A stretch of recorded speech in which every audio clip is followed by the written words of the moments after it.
Good evening, Navika. I have a few things to say on my hero Zakir Naik, but I shall leave that for a minute because Tehseen has directly asked me a pointed question. So let me respond to that. I think the truth is somewhere in the middle. This government, for all practical purposes, is schizophrenic.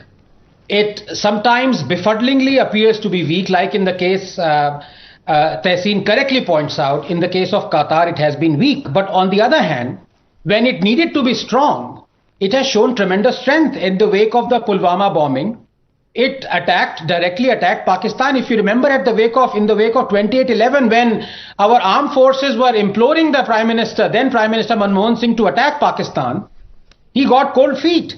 So, the truth is somewhere in the middle. It befuddles me. Maybe it is that so-called Chappan Kranti, as Cool Funny t-shirt says, or, master stroke or something. They actually are weak when they shouldn't be. I mean, why should they appear to be weak in front of all countries, Qatar? So Tehseen is right there. But at the other side, I mean, he's wrong that, at places when you expect this government to be weak, it shows tremendous strength. Now, can I please have a couple of minutes? Because I want to really touch the nub of this issue, which is Zakir Naik. So, Navika, my 1 minute has gone, but I beg of you 2.5 minutes to explain Zakir Naik. Can you please allow me to do that? Go ahead. Fellow Punjabi. Go ahead, Dr. Anand Ranganathan. Thank you, because this is where I must negate my good friend Tehseen, because Zakir Naik is my hero. He opened my eyes. He is not guilty either of radicalizing Muslim youth or inventing hate, because you do not radicalize or invent hate simply by quoting a book.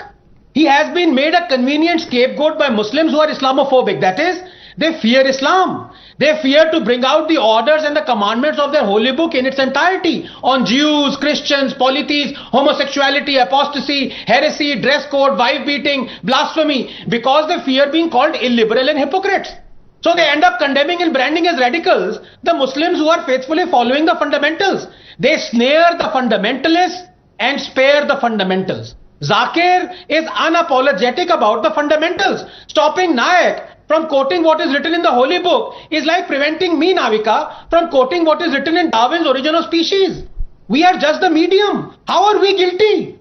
One really wonders if the Muslims who criticize Zakir Naik even realize how utterly foolish and hypocritical they sound. Or perhaps they are putting to practice 328, the Taqiyya verse. Let not believers take disbelievers as allies except when taking precaution against them in prudence. Look, a practicing Muslim who believes in the Sharia and every single word that there is in the Holy Quran is a good Muslim.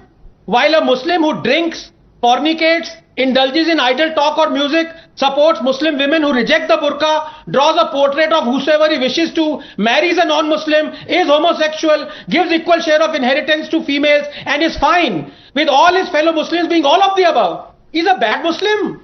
Zakir Naik is a good Muslim. He believes resolutely in the Holy Quran and he quotes the verses precisely as how they are meant to be. Allah has defined who is a good Muslim or not. 33, 36, 3, 132, 8, 2, 49, 5. The point is, Navika, just 30 seconds. When Naik says, those who abuse Allah and His Messenger, Allah has cursed them in this world and the hereafter and prepared for them a humiliating punishment. He is only quoting 33:57.